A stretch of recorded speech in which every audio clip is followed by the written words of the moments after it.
Bertrand Traoré was booked for diving. This was after a collision between him, Bruno Fernandes, and goalkeeper Lemons.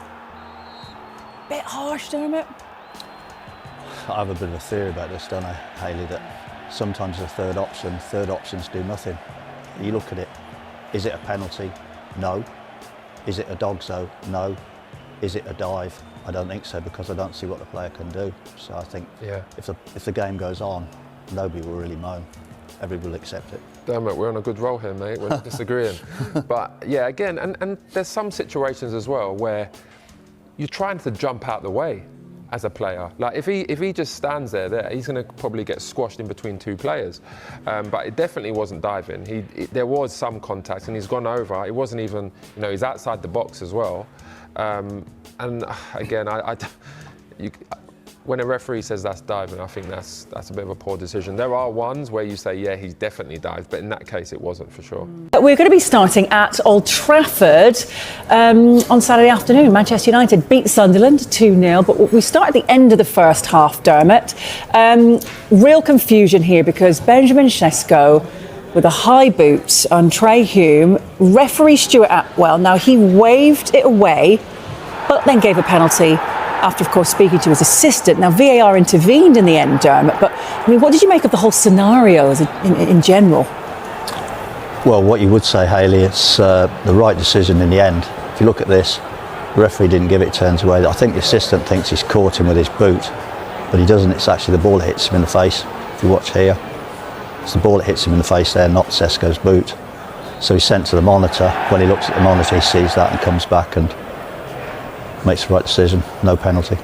I agree with that, I completely agree. One thing I don't understand about that is the referee was a lot closer than the linesman. So why can't the referee see that he hasn't hit him in the face with his foot and let the play carry on? Because obviously that stopped it again. And I think these are the things that we don't want to see in football. Stoppages all the time to see about a VAR decision. He could have just continued there because he had a better view anyway. Well, he had to stop it for the VAR decision, didn't he? Because the on-field decision was penalty. But this is what I'm saying. I'm just saying that I don't think if the referee doesn't deem it a foul and it's clear and he's right there, that's clear. I think everyone see that wasn't a foul. Even when I was watching that on TV, you could see that he didn't kick him in the face. I just think that's an opportunity to just carry on instead of VAR intervening. I don't think VAR should have intervened in that, basically. Well, the VAR had to intervene because the on-field decision was penalty, wasn't it? The VAR didn't give the penalty. The assistant told the referee that he caught him in the face. I know that was the problem. And once he'd done that, the referee then changed his mind, if you like. He gave the penalty. Once he'd given the penalty. But the referee initially didn't give a penalty, did it? That's what I'm saying. And he was closer. That's why I think he should have precedent. As in, he was in a great position. He was right there. He could see it. The linesman that was further away gave it. Then they checked the VAR, but I'm saying I think the referee should have just said no, he definitely didn't get hit, play on. The good thing is though, the VAR was there. Do you think potentially as well maybe caught up a little bit the lines with the referee? The fact we have seen quite a few of these sort of high kicks and studs up as well in the last few weeks, Dermot? Yeah, I think possibly. I actually agree with Jay that the referee didn't give it. The assistant fed the information to. I think the assistant's got a different angle, and probably from his angle, he thought it's kicked him. But if you look at it, it's caught him in the face. The ball's caught him in the face. That's what's hit him.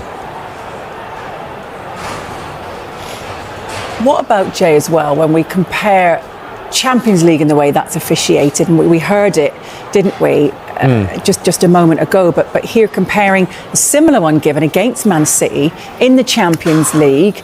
Do you know what the thing is, Hayley? I think that if the rules were all the same across the board, then I think we don't get these kind of comments where it's like, oh, it's different in the Champions League compared to the Premier League. If it's the same standards across all the leagues, we don't get these kind of argumentative things that managers might come out with. But I mean, ultimately, that they got there in the end, and it was the right decision. But Yeah. I don't like the fact that there is different rules for the Champions League compared to the Premier League or any other league, to be honest. Win for Manchester United against Sunderland at Old Trafford. The Sunday Express goes with home and away, with Ruben Amorim saying we must play like this every game because I haven't won away from home so far this season, of course. Jason, we keep talking about Manchester United whenever they win and ask, is this the turning point or is it simply kicking the can down the road again? It was Chelsea, wasn't it, a couple of weeks ago? Yeah, we thought that was the one.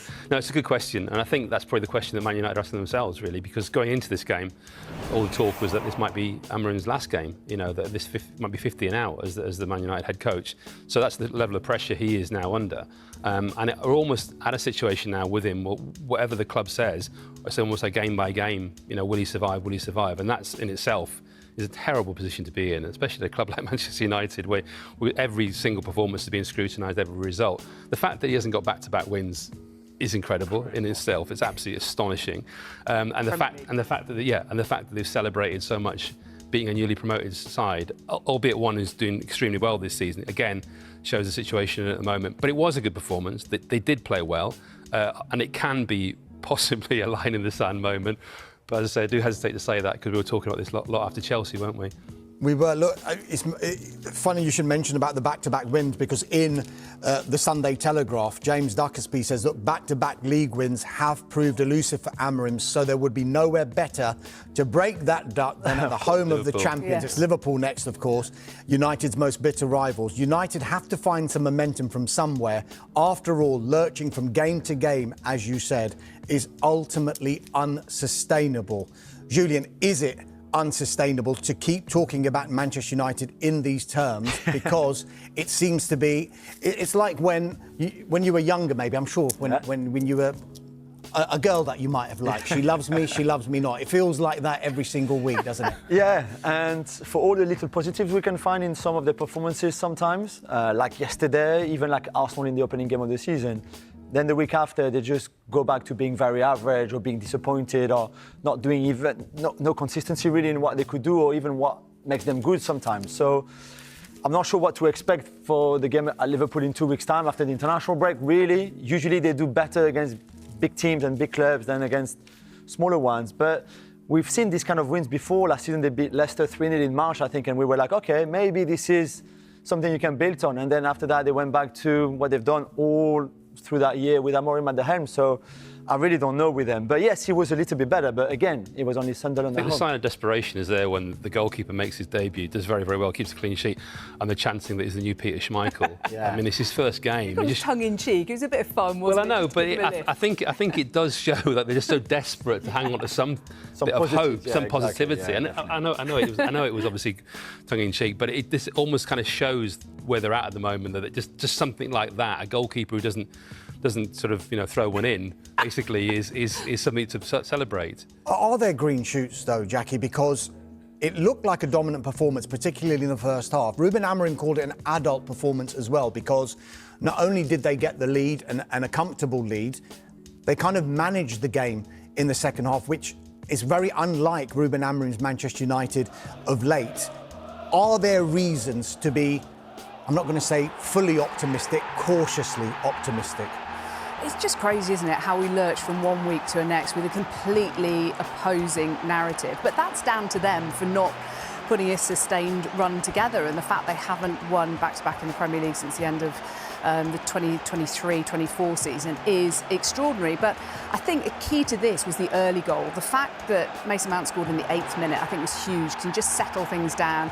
And I think huge credit goes to the supporters, by the way. I think their fans are so patient, way more so inside the stadium. When you actually go to Man United matches, it can be a little bit surprising because, we hear the narrative around it, we read, we see social media, and then you go to a Man United match. Their fans are incredible, especially the travelling supporters.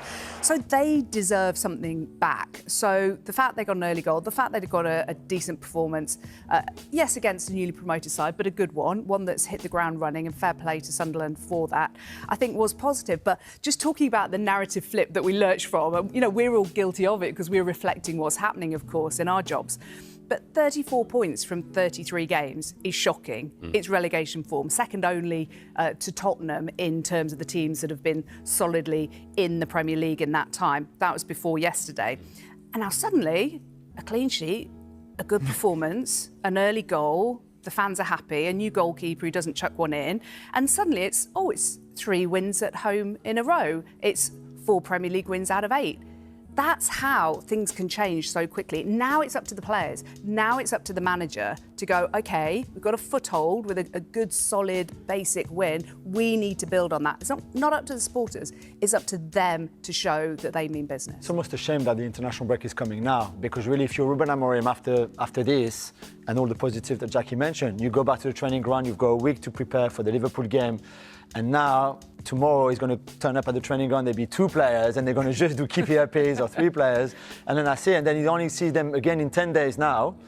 And in 10 days, a lot of things can happen with the national teams, and then you will only have 4 days or 3 days to prepare for the Liverpool game. So in a way, this comes at the wrong time, this break. Yeah, just